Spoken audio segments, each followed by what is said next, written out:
Salam sejahtera sahabat dimanapun Anda berada.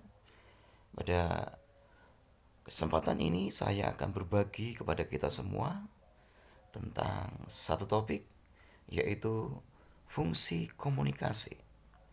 Berikut akan saya sampaikan 20 fungsi dan tujuan komunikasi dalam kehidupan sehari-hari dari berbagai sektor dan bidang yang sering kita jumpai. Yang pertama, fungsi komunikasi adalah untuk memberikan informasi. Fungsi komunikasi yang utama adalah untuk memberikan informasi dari seorang komunikator kepada komunikan. Jadi, peristiwa ini sering kita jumpai dalam kehidupan sehari-hari, yaitu untuk menyampaikan pesan dari seorang kepada yang lain. Yang kedua, fungsi komunikasi yaitu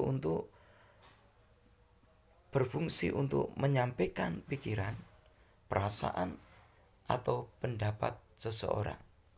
Pendapat tersebut kemudian disampaikan dalam bentuk komunikasi yang nantinya dikemas dan lalu diterima oleh seseorang yang menerima pendapat atau pikiran seseorang. Yang ketiga, tujuan komunikasi adalah untuk berinteraksi dengan orang lain atau sesama. Adanya komunikasi membuat terjadinya sebuah interaksi sosial antara dua orang atau lebih. Yang keempat, komunikasi juga bisa menambah wawasan dan pengetahuan seseorang. Komunikasi ini memiliki fungsi edukasi yang bisa membuat terjadinya transfer ilmu, transfer wawasan, atau transfer pengetahuan tertentu. Yang kelima, fungsi komunikasi juga dapat digunakan untuk mengisi waktu luang. Jika ada waktu luang, seseorang biasanya akan bisa menggunakannya untuk berkomunikasi dengan orang-orang yang ada di sekitarnya. Selanjutnya, komunikasi juga bisa digunakan untuk membujuk atau mengajak orang lain dengan cara-cara yang persuasif. Nantinya, dengan berkomunikasi, dengan membujuk, diharapkan orang tersebut akan melakukan sesuatu sesuai dengan yang kita komunikasikan. Yang ketujuh, fungsi atau peran komunikasi juga penting untuk aktualisasi diri atau juga yang disebut eksistensi diri seseorang. Dengan komunikasi, seseorang dapat menyatakan keberadaan dan potensi diri pada orang lain serta membantu agar lebih dikenal, lebih mengenal dirinya sendiri dengan adanya pengakuan dari pihak yang lain. Selanjutnya, komunikasi juga dapat digunakan pula untuk mencairkan sebuah suasana dengan sebuah tujuan bahwa dengan komunikasi dapat mengurangi sikap tegang dalam sebuah kegiatan atau sebuah aktivitas yang sedang dilaksanakan. Berikut, fungsi komunikasi juga bisa dapat digunakan untuk menjadi sebuah hiburan atau menghibur orang-orang yang lain.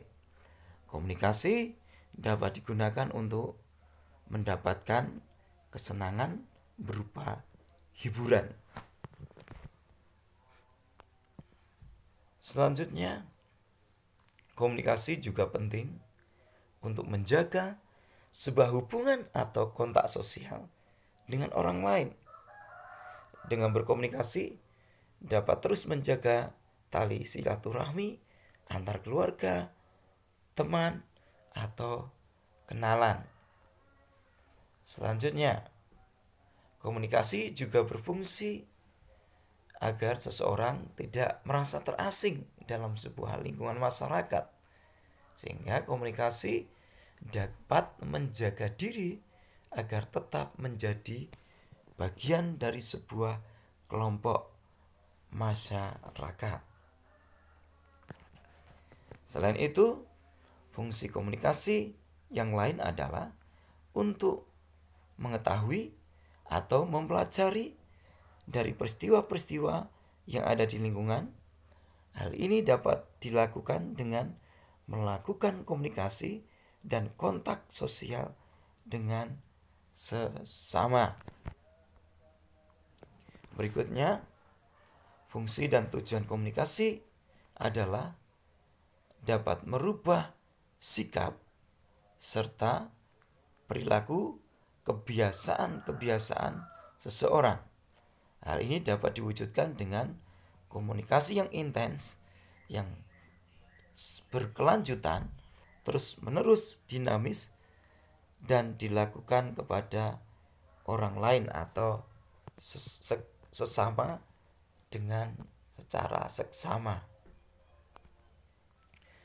Selanjutnya, komunikasi juga digunakan untuk fungsi pengendalian dan fungsi pengawasan. Fungsi ini dapat diwujudkan dengan berupa aturan-aturan yang dikomunikasikan pada masyarakat tertentu.